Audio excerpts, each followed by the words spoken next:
No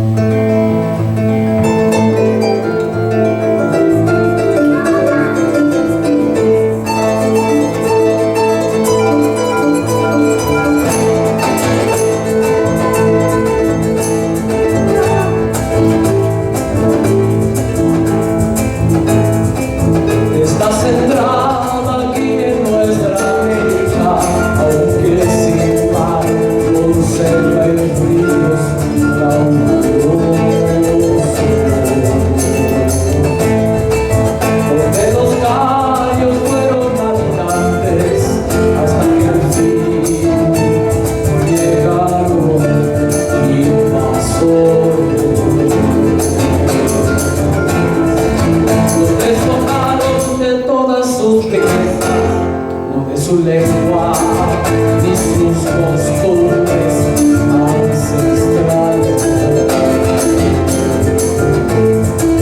ya conquistados a fuego, cruz y espada, luego la ley, iglesia, estado y sus gobernantes.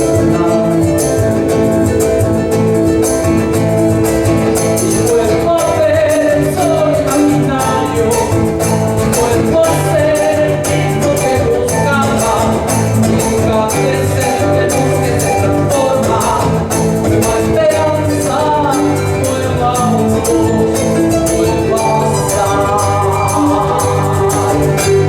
Mi estrella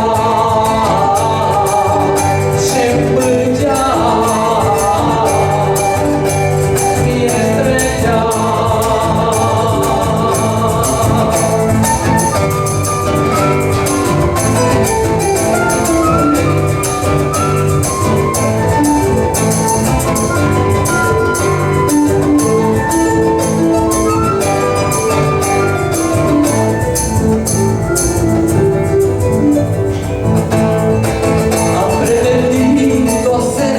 Desaparecer con crueles guerras y revoluciones. Nos han dejado en un país en ruinas que se levanta a pesar de sus heridas. El león haciendo respetar su voz en este pueblo.